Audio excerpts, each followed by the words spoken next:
zona bebas corona. Corona itu tidak bisa masuk dalam zona keimanan. Betul apa enggak? Zona itu masuk dalam zona ketakutan, kekhawatiran. Makanya Abah bikin lagu kan gitu lagunya tuh. Apal ya? Corona, corona, corona, mikroba, virus yang menakutkan. Corona, corona, corona, ia datang mencekam dunia. Tetapi janganlah takut dibuatnya, bangkit berjuanglah melawan corona, panjatkan doa, ikhtiar dan takwa. Benar gak itu? Tak peduli miskin ataupun kaya, tak peduli kaulah ataupun raja, berjuang bersama melawan corona. Artinya gimana artinya tuh? Saya tidak mengatakan ini ujian, ya, atau peringatan. Hanya Allah yang tahu, betul apa enggak? Saya tidak mengatakan yang terjadi hukuman atau kemurkaan. Hanya Allah yang tahu. Tugas kita cuma satu, tetaplah memohon kepada Allah. Makanya di refnya saya bilang, ini ujian atau peringatan, dikirkan namanya, mohon pertolongan. Kan gitu.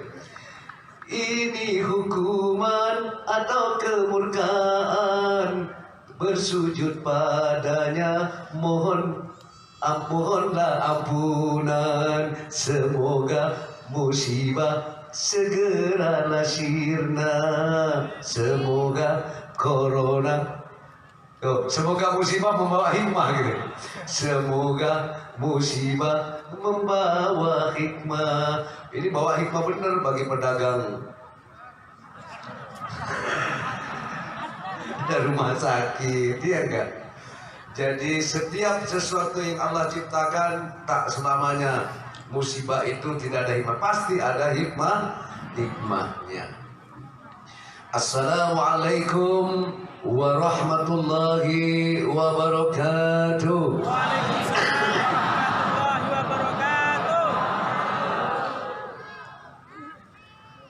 Sehat sadayana?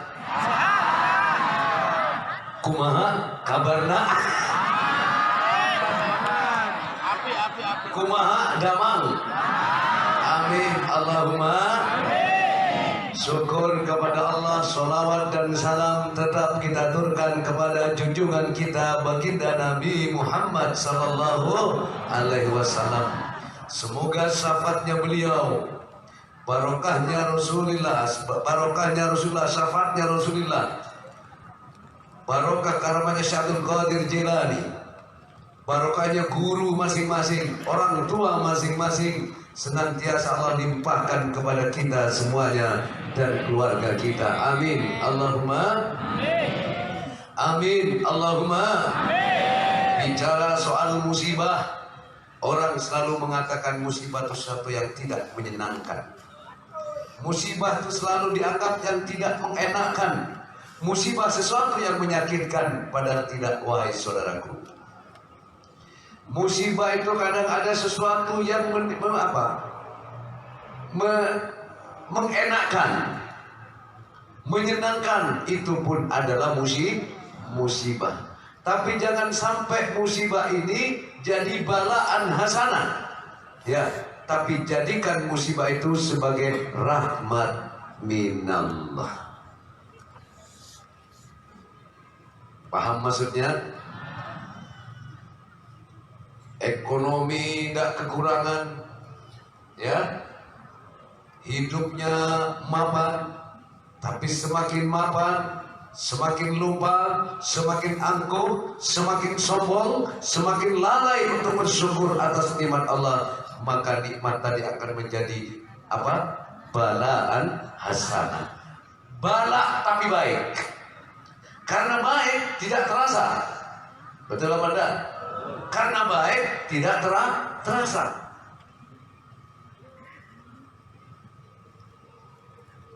Karena jarang orang dikasih bala yang enak, nikmat yang enak itu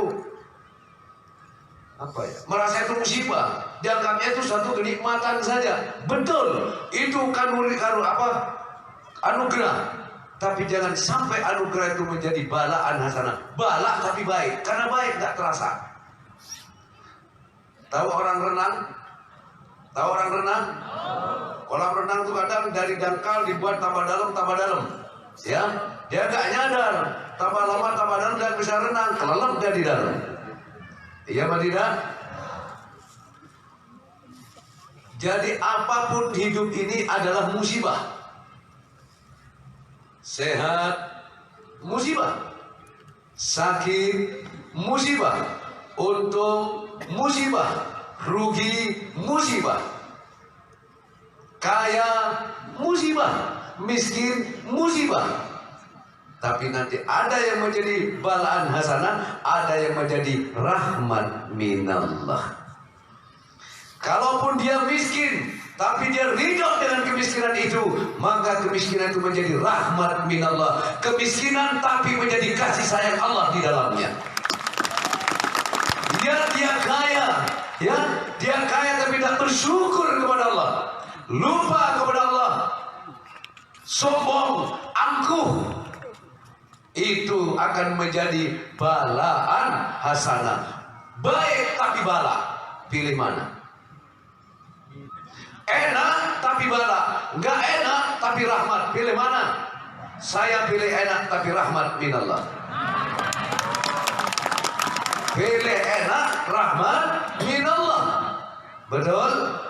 Oleh karena itu, duduknya kamu di tempat ini, rumah tanggamu, usahamu, keberhasilanmu, semua yang kamu hadapi, Allah jadikan rahmat minallah.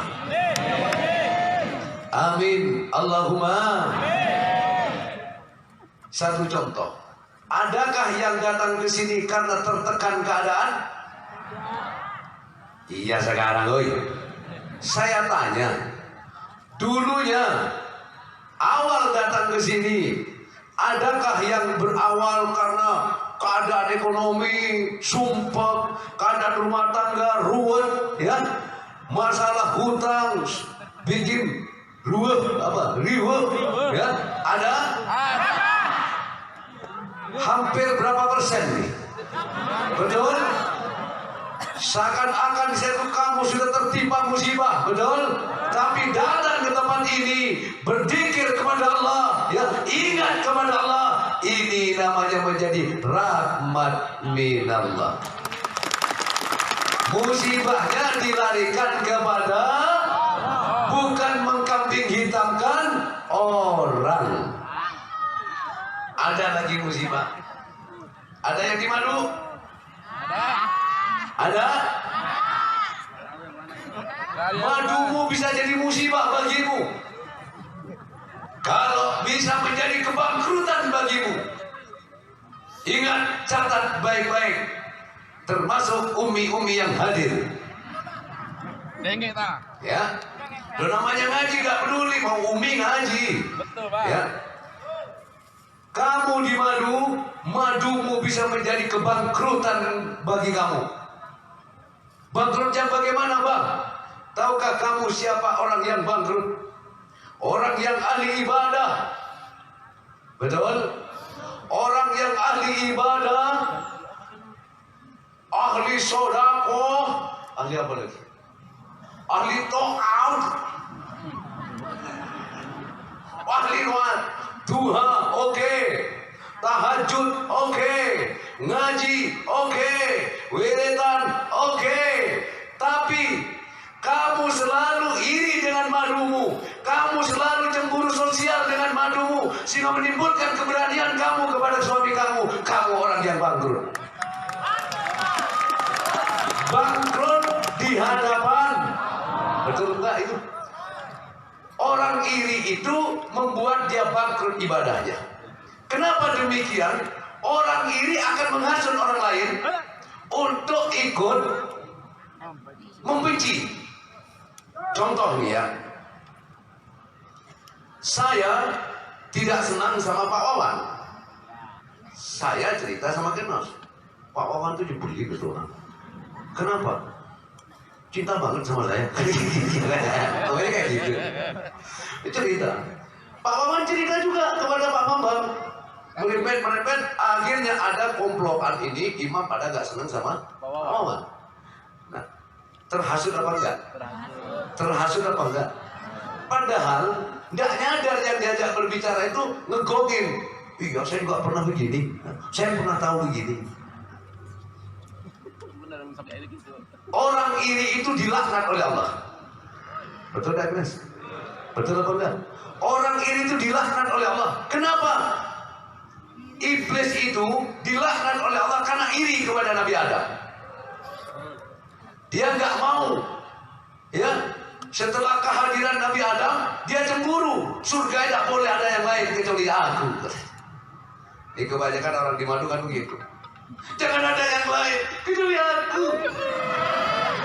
Aku tak mau bila aku di madu.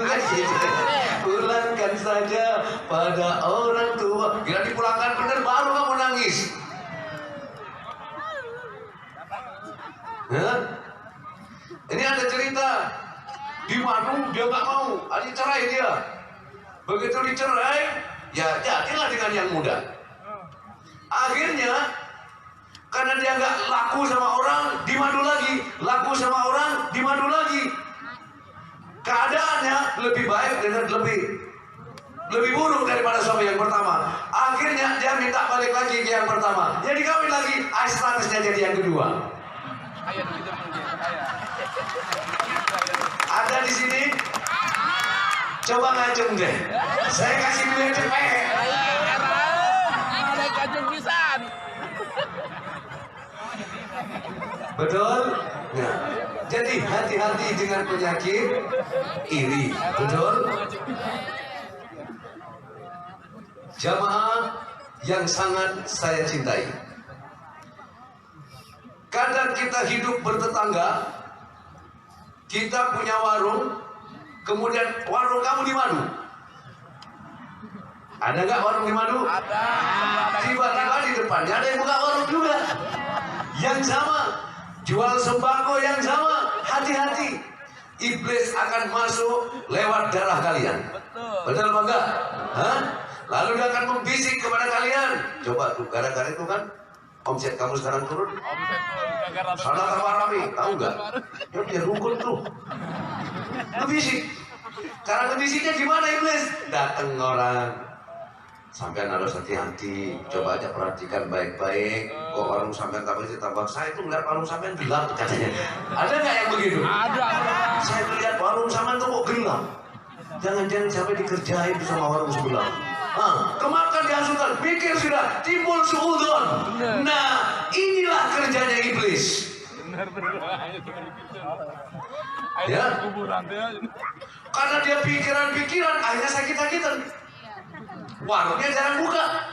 Nah, saya kayaknya dikerjain, santen kayaknya saya ini. Biar saya nggak buka warung. Kemana-mana sudah. Jadi hati-hati dengan hati. Makanya kalau kamu di jalan, ada jalan berbahaya, ada nggak? Awas mata-mata, ada tikungan tajam. Apa bacaannya? Hati-hati. Kenapa hatinya yang dikasih tahu, diingatkan? Kok bukan matanya? Yang melihat kan matanya. Hati-hati, ya. Ada perbaikan jalan.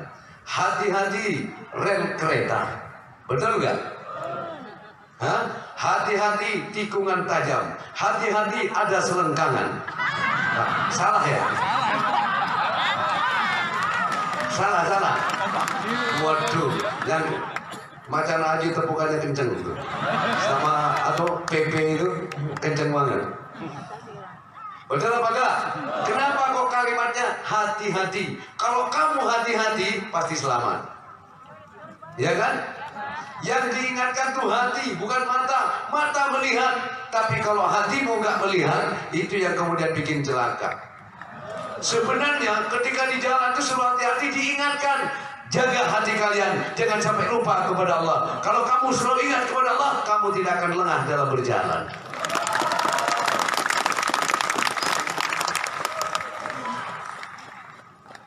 Hati-hatilah menjalani hidup ini, ya. Jangan mata-matalah menjalani hidup ini. Begitu juga istri melihat suami harus hati-hati. Suami melihat istri juga harus hati-hati. Betul? Caranya gimana, Mbak? Suami melihat istri harus hati-hati. Jangan sampai suami salah menilai terhadap istri. Hatinya yang melihat, bukan matanya yang melihat. Istri melihat suami harus hati-hati. Kalau suami ngeliat istri ngeliat suami nggak hati-hati, matanya itu. Jadi hati harus dijaga. Kalau ingin ibadahmu ingin selamat, jaga hatimu. Kamu duduk dengan orang, jaga hatimu. Kalau kamu menjaga hati, kamu akan selamat. Caranya, Mbak, saya ngomong begini ini kira-kira nyakitin hatinya orang yang saya ajak bicara enggak?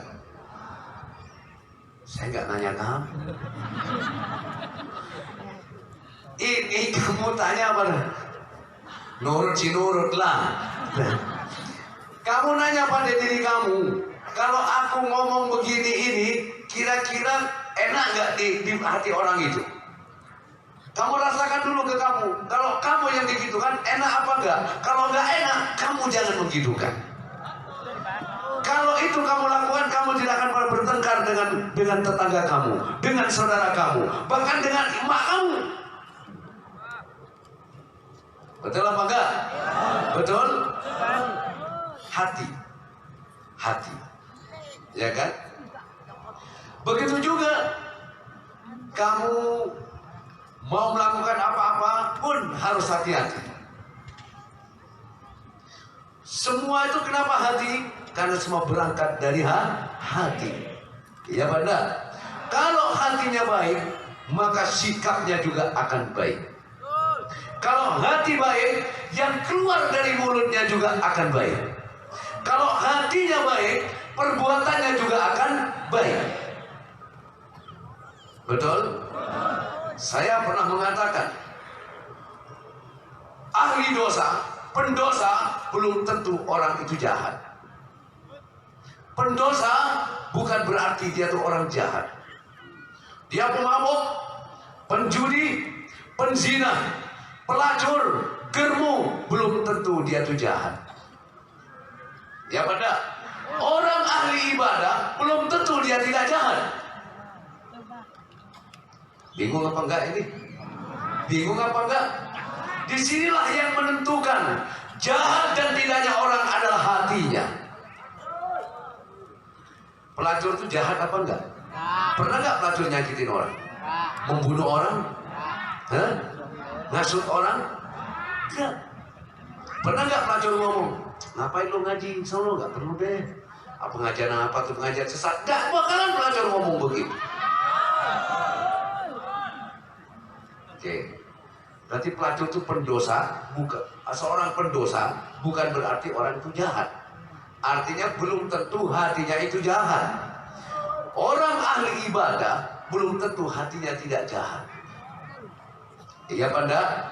Orang kalau timbul iri, ya, timbul dengki, nanti jahat. Ini sama-sama kiai misalnya. Ya. Ini sama-sama imam. Karena hatinya iri, padahal imam sudah ahli ibadah, iri ke imam yang lain, nanti dia akan menghasut imam yang lain, menghasut orang supaya nggak datang ke imam itu. Ya apa tidak? Jahat nggak ini? Jahat apa enggak? Mempengaruhi orang untuk tidak melakukan kebaikan karena terhasut oleh hati yang iri. Betul. Ini ada contoh. Ada seorang perempuan ahli ibadah, tekun sekali. Satu ketika dia jengkel kepada kucing karena setiap dia sholat diganggu terus. Ya enggak? Jengkel dia, ganggu orang ibadah saja di kucing. Hanya dikurung sama dia. Lupa enggak dikasih makan. mati itu kucing. Bagaimana nasibnya? Masuk neraka hanya gara-gara ngurung kucing gak dikasih makan. Ada orang ahli maksiat, penjudi, penzina, pemabuk, rampok, mati. Tapi katanya Allah, hai Musa, ada seorang yang saya ceritakan tadi mati lalu ditaruh di tempat sampah. Kenapa? Orang tuh gak suka sama orang itu, jahat masalahnya, kelakuannya zina, judi, mabuk. Begitu dia meninggal, orang itu berpesta alias bersyukur atas meninggalnya Fulan bin Fulan itu. Habis sekarang sudah aman kampung kita, kata. Sebagai biang kerok dia dibuang ke tempat sampah. Lalu Allah perintahkan Nabi Musa agar mengurus jenazah orang yang dibuang ke sampah tadi. Hai Musa, rawat dan uruslah, ada kekasihku di situ. Betul tak gitu?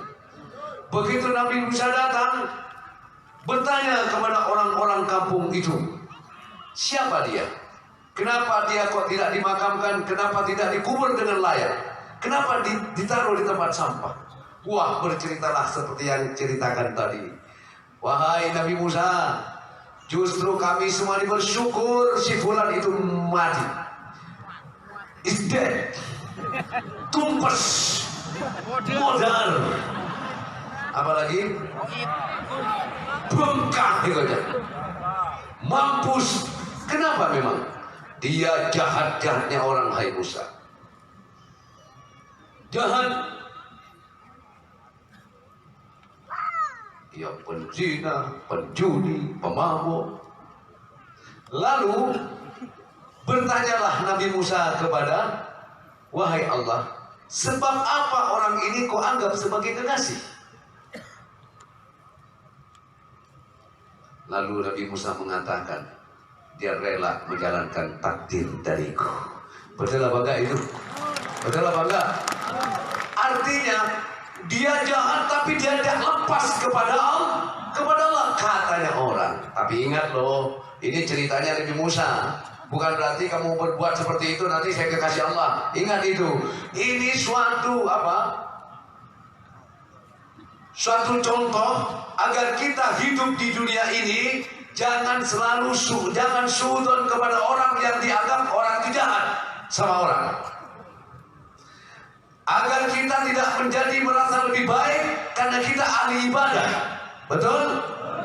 Jangankan dengan orang, dengan binatang pun tidak boleh. Paham maksudnya di sini? Paham? Jangan nanti, nggak apa-apa, yang penting ingat Allah aja, nanti juga jadi kekasih model apaan? Ya, ini suatu gambaran atau satu pembelajaran bahwasanya kita tidak boleh, ya, orang sejahat apapun tidak boleh kita memperlakukan mereka, ya, dengan apa itu? Dengan kenistaan, paham enggak? Atau dengan penghinaan. Dan juga tidak perlu kita berbusung dada dan merasa bangga dengan amal perbuatannya akan menjamin kamu masuk surga. Kembalikanlah semuanya. Inna lillahi wa inna ilaihi raji'un. Allah maha baik, takdirnya tak pernah salah. Setuju? Setuju? Hidup jamaah manakib. Oleh karenanya, apa yang saya sampaikan malam hari ini menjadi hidayah buat kita semuanya, sehingga kita nyadar dalam hidup ini kita tidak sendiri. Hidup ini butuh orang lain. Hidup ini butuh support satu sama lain. Betul apa betul? Betul apa betul? Semoga jamaah manakib baik yang hadir malam hari ini atau di mana saja berada, saya ucapkan I love you full. Semoga kalian semua mendapatkan cintanya Allah, mendapatkan kasih sayang Allah, mendapatkan ridhonya Allah. Ridhonya Allah itu ada dalam keridhaan kalian. Kalau kamu ridho dengan apa yang kamu jalani, kembali, Allah akan ridho kepada kalian. Betul apa tidak itu? Betul apa tidak? Betul apa tidak? Ridho. Kamu nyari ridho Allah dengan wiridan. Ya, dari makam ke makam, dari makam ke makam,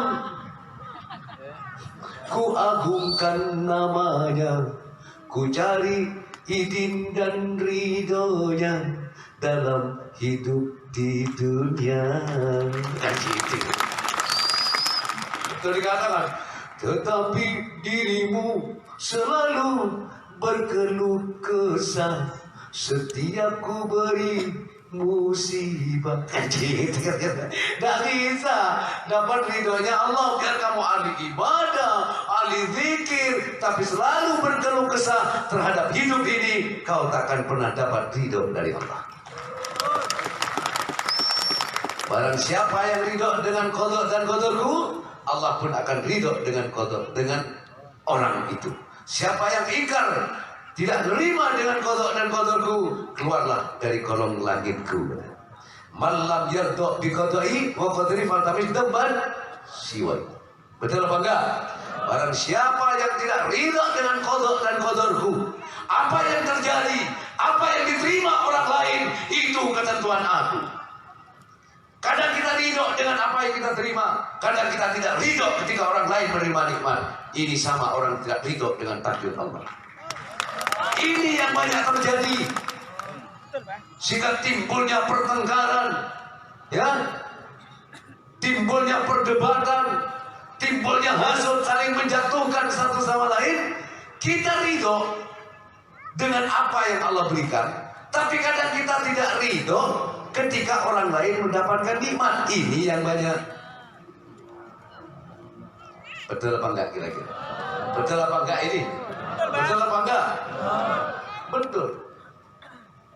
Abah sendiri ini kan, bahkan ada kiai juga nggak ridho dengan ayat, dia ridho dengan takdirnya, tapi kadang mereka tidak ridho melihat Allah memberikan ini kepada saya.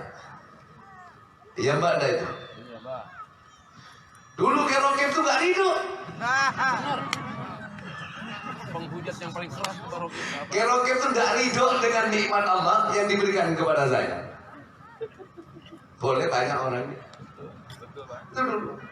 Sampai jamaah saya di Sukatani itu habis gara-gara Kerokip. Jadi Ustadz Rusdi sama Ustadz Ma'arif habis jamaahnya itu gara-gara Kerokip tidak ridho dengan takdir Allah yang diberikan kepada. Karena tidak ridhonya, dia nggak terima. Akhirnya dia hasut, dia bilang apa tuh begini-begini, dukun itu kan. Ini satu apa namanya? Ya suatu itulah. Pada repot-repot. Tapi akhirnya tetap saya tidak marah, saya tidak ngapa-ngapain, bahkan saya tidak mau tahu orang mau ngomong apa kepada saya. Seperti Abah sering bilang, tetaplah kamu berbuat baik, sekalikan kamu tidak pernah dipandang baik. Betul? Tetaplah kamu berbuat baik, sekalipun kamu atau perbuatan baik kamu tak dihargai atau tak pernah dipandang baik. Dan tetaplah kamu berlaku jujur, sekalipun orang tak pernah percaya. Biarlah kebaikan yang kamu tanam, kejujuran yang kamu perbuat, suatu saat ini akan membuka mata dan hati mereka bahwa kamu baik, bahwa kamu jujur. Karena untuk berbuat baik gak perlu orang yang cocok kepada kamu, gak perlu kamu capek menjelaskan siapa diri kamu. Betul? Orang yang cocok kepada kamu, kamu tak perlu capek menjelaskan siapa kamu. Orang yang gak cocok kepada kamu, kau hanya membuang-buang energi menceritakan apa yang kamu lakukan itu. Setuju? Setuju?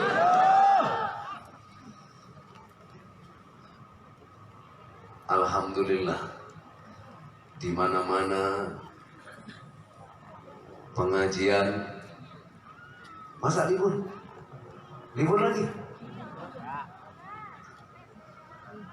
Kita ini bukan melawan aturan, tapi kita ini bagian dari anak bangsa yang memiliki hak dan kewajiban untuk membantu negara. dan negara sendiri yang mengajak. Mari kita lawan corona. Betul apa enggak? Siapa yang ngajak? Siapa yang nyuruh? Pemerintah. Maka dari itu kami bersama negara juga ikut bersama melawan corona. Dengan cara apa? Dengan cara kami. Bagaimana cara kami? Ya dengan kekuatan Allah. Ya kan? Dengan berzikir dan berdoa seperti ini, kami meminta kepada Allah agar negara kita segera bebas dari corona. Betul apa tidak? Betul? Kita selalu mendoakan apa tidak? Mendoakan apa tidak? Dan saya yakin doa ini pasti dikabulkan. Kapan? Allah punya kuasa. Kapan? Terserah Allah. Yang jelas, wallahi wa nabi, tidak ada doanya orang banyak ini yang tidak dikabulkan oleh Allah. Pasti dikabulkan. Mau dilanjut? Mau dilanjut? Ingat ya, ridhonya Allah ada dalam keridoanmu. Ridholah kamu dengan apa yang Allah berikan, dan ridho pulalah kamu menerima apa yang Allah berikan kepada orang lain, sehingga kamu tidak akan menimbulkan rasa iri dan dengki. Kalau kamu gak ridho dengan iman orang lain, yang timbul apa? Iri dan dengki. Setelah itu saya ketemu dengan Kerokim di tempatnya Ustadz Gusti. Saya tanya, siapa itu? Salaman sama saya. Beliau Kiai Abdul Raqib Al-Musaddar. Waktu Kiai di sini sangat terkenal. Kenapa gitu? Enggak. Masa itu Kiai? Kenapa? Tampangnya tukang ojek. Bener ya tanya Ustaz Gusti itu. Saya nggak ngeliat aura Kiai. Saya lihat orang tukang ojek. Kenapa? Aura Kiainya tertutup oleh rasa iri dan itu. Dan lama itu diajak sama almarhum Kiai Adik ya. Terus datanglah ke tempat tambah. Mulai ketemu apa? Disitulah mulai pertemuan.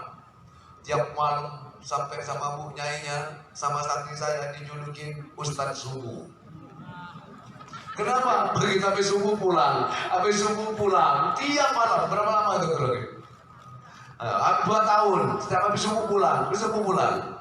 Malaikat tiap malam. Tanya, ya semua tanya. Ya kalau saya bisa jawab, saya jawab. Ujung-ujungnya singkat cerita, Abah langsung orang yang manggil Abah pertama kali minta izin adalah Kerokim. Orang yang paling benci sama saya. Pertama kali minta izin dipanggil saya Abah. Abah, loh kok Abah izinkan saya manggil Abah? Kan gitu kan? Nah setelah gitu kan sholat. Saya ngobrol. Begitu dia mau sholat saya bilang, mau kemana Kerokim? Mau sholat subuh itu? Mau kemana Kerokim? Mau sholat dulu. Loh, coba Kerokim sholat. Saya lagi sholat juga. Lagi asal ngobrol jangan ditinggal lah. sampai siang. Ini kemana subuhnya? Jangan ditiru ya. Wah ini kan lagi penggemblengan. Lama dia tanya sama saya. Dia mau ngajar apa? Majelis taklimnya berapa itu? 9 majelis taklim dia ngajar, bubar semua. Dan gimana gak bubar? Kayaknya gak pernah datang. Izin sama saya. Izin Bang, saya mau ngisi majelis taklim, ngajar ibu-ibu, ada ngajar kitab. Ngapain ngajar? Ini capek, gak ada gunanya. Mikir dia itu, gimana ya? Berikutnya juga perang mungkin di hatinya beliau, ya. Terus dia nanya, apa? Barang siapa yang menghalangi orang untuk berbuat baik, ya, berjuang di jalan Allah, itu hukumnya apa? Wah itu setan itu. Itu setan. Kalau kita sudah tahu, saya setan. Masa umur guru sama setan sih? Makanya pikir dulu sekarang. Jangan pertama minta dia aku jadi Santri loh, ntar dulu, tak semudah itu. Temenin saya dulu ngobrol. Minta dia aku santri. Nah begitu nanti saya lakukan seperti itu. Mau ngajar sama saya tidak boleh. Sampai kepala sekolah saya suruh berhenti. Disitulah perang dia. Nah sekarang pikir, apakah masih mau berguru sama setan? Saya minta waktu untuk berpikir. Ya pikirin sebelum kamu jadi pengikutnya setan. Dan kenapa? Saya tidak tahu. Beliau sendiri juga sudah ngomong, ngikut itu ajaran setan. Udah. Akhirnya setelah 3 hari berapa tuh datang, dia ngomong, Abah, sekarang saya sudah siap. Mau kafir, mau setan, saya siap jadi murid Abah. Ya sudah kalau gitu salaman. Berarti kamu sekarang jadi kerokep. Kalau ingin beriman, harus kafir dulu. Jangan percaya kepada siapapun kecuali hanya kepada Allah. Artinya kafir itu ingkar. Ingkar itu tidak percaya. Kalau ingin iman, ya jangan percaya kepada yang lain. Cukup percaya kepada Allah. Itu baru hakikinya iman. Setelah itu baru percaya ke yang lain karena Allah. Betul nggak itu? Betul apa enggak? Kamu jangan percaya sama saya. Betul nggak? Percaya kepada Allah. Nah baru salaman, sah sudah. Nah setelah gitu, ya sudah. Begitu adzan maghrib, ayo kerja ngimamin. Loh, kemarin saya mau sholat tak boleh, sekarang suruh ngimamin. Kan setannya sudah hilang. Nah, kalau datang itu kan sebelum maghrib sudah datang. Belum maghrib sudah datang. Maghrib adzan maghrib. Mau kemana kerja? Mau sholat maghrib. Lagi enak ngobrol gini mau sholat. Jauh-jauh kan kesini kan mau ngobrol, mau diskusi. Ya biarin aja yang sholat-sholat, kita lanjutkan aja ini diskusi kita. Oh, perang nggak kira-kira? Perang di sini. Dihancur leburkan dulu, baru nyetaknya tuh enak, gitu loh. Tapi jangan niru-niru tadi imam ngajar begitu, belum itu, ya. Dan kayak Sunan Kalijogo gimana? Dia berguru kepada Sunan Bonang. Hah? Apa disuruh sholat? Enggak, suruh jagain tongkat di pinggir kali bertahun-tahun. Sholatnya kapan? Hah? Oh, dia salah sendiri berguru ke Sunan Bonang. Benar apa enggak? Nah setelah itu, setelah selesai dari jaga tongkat tadi, baru dibersihkan. Benar apa enggak? Iya Banda? Mungkin begitulah kalau dikaitkan dengan cerita barangkali. Begitu sudah dan maghrib, masuk, oh jangan ngobrol dulu, sholat dulu. Jangan pernah tinggal yang namanya sholat. Benar kira gitu? Benar apa enggak? Saya ngimamin, jangan pernah ditinggal. Biar dia seorang wali, tetap sholat jangan pernah ditinggal. Siapa bilang wali itu meninggalkan sholat? Tidak pernah wali itu meninggalkan sholat.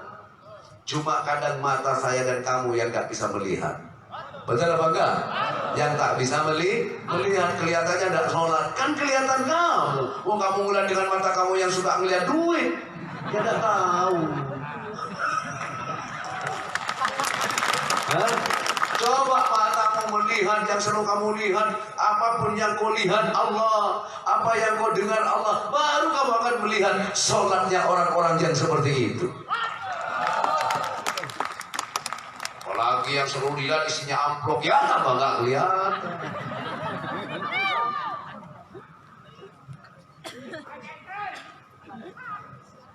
Makanya saya kalau ngomong ke uminya itu, jangan kau lihat aku sebagai suami, jangan kau lihat aku dengan tatapan matamu, lihat aku dengan iman kamu, baru kamu akan mengenali aku siapa aku.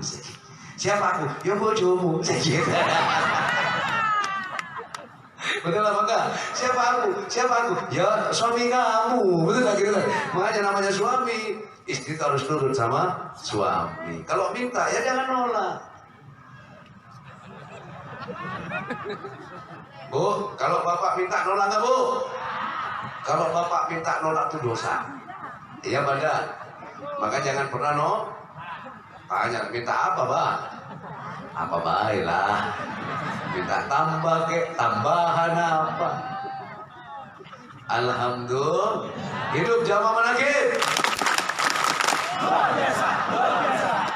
Itulah kerokep itu tidak gampang ikut abah. Justru yang gampang itu kamu. Kadang tidak perlu salaman, tidak perlu assalamualaikum ke abah, tahu-tahu jamaah. Betul apa enggak? Santri abah. Betul kan? Iya benar. Kadang-kadang yang ada yang belum pernah salaman sama abah, tapi dia bilang saya santri abah Junaidi Al-Baghdadi. Iya enggak? Tapi sah. Saya sama kamu tidak pernah ketemu Rasulullah, sah kok jadi umat Rasulullah. Cukup dengan asyhadu an la ilaha illallah wa asyhadu anna Muhammadar Rasulullah. Sah sudah kamu jadi umat Rasulullah. Pernah kamu minta izin sama Rasulullah? Ya Rasulullah, izin saya baca surah An-Syahadat. Enggak. Pernah kamu abah saya izin jadi jamaah? Enggak. Begitu dulu bil barakah wal karamah syabdul qadir waliyullah bisyafaat Nabi Muhammad biidnillah waridallah. Sudah. Walaupun satu kali kamu duduk ikut ngaji di sini, kamu adalah jamaah, dunia akhirat tetap adalah jamaah. Sekali orang membaca asyhadu an la ilaha illallah wa asyhadu anna Muhammadar Rasulullah dengan tulus dari hati, dia enggak sholat dan ngapain, tetap dia besok dia tetap umat Islam. Betul apa enggak? Padahal cuma baca syahadat sekali waktu nikah. Waktu nikah doang. Asyhadu an la ilaha illallah wa asyhadu anna Muhammadar Rasulullah. Tapi betul-betul tulus mengimani tiada Tuhan selain Allah, mengimani tiada bahwa Muhammad utusan, percaya betul. Habis itu sholat kagak, apalagi manakiban. Sholat kagak, apa kagak. Tapi itu orang Islam masuk di dalam doa ini, Astaghfirullahaladzim lil muslimin wal muslimat. Tetap kebahagiaan ampunan kepada Allah dalam malam tersetiap kalau kita baca. Kurang enak? Kurang enak di mana? Betul apa enggak? Padahal habis gitu udah pernah sholat, udah pernah apa, mau ditiru? Hah? Kali mau ditiru? Ujungnya masuk surga juga. Tapi tidak tahu jadi kayak kapan masuknya gitu. Paham? Nah, jadi itulah rahmat Allah. Betul apa enggak? Itulah bukti syafaatnya Rasulullah. Betul? Saking cintanya Allah kepada Rasulullah, umatnya yang cuma baca syahadat satu kali pun masih punya hak pada akhirnya bisa masuk surga Allah, walaupun harus digodok, digoreng, dibikin rempeyek, macam-macam juga. Ujung-ujungnya masuk toples juga gitu. Paham enggak? Tapi keseng sudah gitu kan. Beda dengan selain umat Rasulullah, abadan abada itu. Betul apa enggak?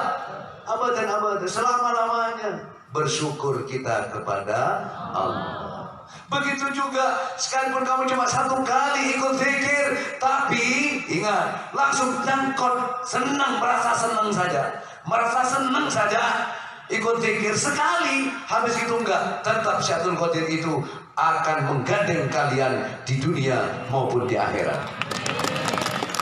Kurang bagaimana? Betul apa enggak? Kurang bagaimana? Ana likulli man asramar kubuhu min jami ashabi wa muridi wa muhibbi ila yaumil qiyamah. Adi biadi asar kullama hayyan wa maitah. Aku akan menolong, katanya Syaikhul Qadir, dengan kuasanya Allah, ya, dari sahabat-sahabatku, dari santri-santriku, dari orang-orang yang cinta kepadaku, ila yaumil qiyamah, sampai di hari, baik dia hidup, masih hidup atau sesudah mati, aku gandeng tangannya. Alhamdulillah. Dia nggak menyebut mau dia ustadz kek, Mau dia ustazah kek, mau dia itu prostitut gitu. Apa ya, prostitut apa namanya, dongdor. Mau dia dongdor, mau dia preman, mau dia pemabuk, yang penting cinta tetap akan digandeng. Karena digandeng wali, maka petunjuk akan dibawa kepada tempat yang baik. Betul apa enggak? Saya mau tanya, kalau sampean digandeng sama Bu Nyai, kira-kira dibawa kemana?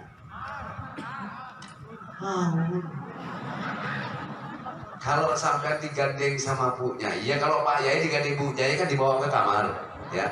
Kalau kamu digandeng sama Kiai, kira-kira dibawa kemana? Ke pengajian. Betul apa enggak? Betul apa enggak? Kalau kamu digandeng sama dongdol, kira-kira dibawa kemana? Pertanyaannya gitu aja, gampang kan? Kalau kamu ini dongdol digandeng Kiai, dibawa kemana? Ke pengajian, dibawa kepada kebaikan, dibawa kepada ibadah. Betul? Betul apa betul? Biar dia dongdol. Tapi kalau Kiai digandeng dongdol, kira-kira dibawa kemana? Dibawa kemana aja? Betul apa enggak?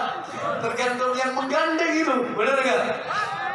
Kalau Kiai gandeng dongdol, tentunya dibawa ke pengajian. Tapi kalau dongdol gandeng Kiai, dibawa kemana?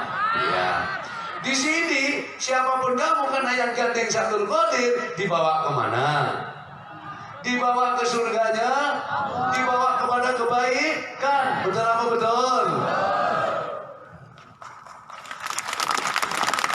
Makanya jangan salah cari gandeng.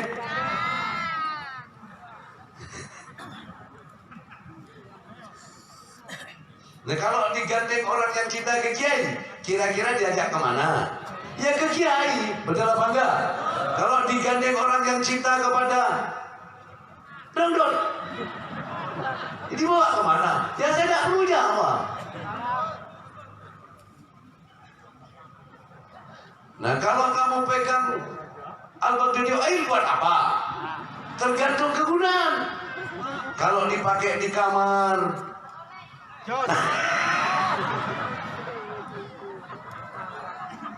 alhamdulillah, hidup zaman mana gitu? Emang luar biasa. Sehat semuanya ya? Keluarganya sehat semuanya? Amin Allahumma. Amin Allahumma. Sudah? Cukup? Jaga hati, ya, hati, ya. Ada yang suruh nyanyi? Nyanyi dulu ya. Ya Mas Joni dong harus nyanyi.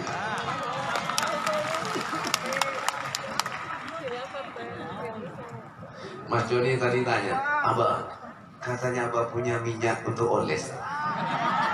Ayo Abah, saya kasih banget. Biar bisa.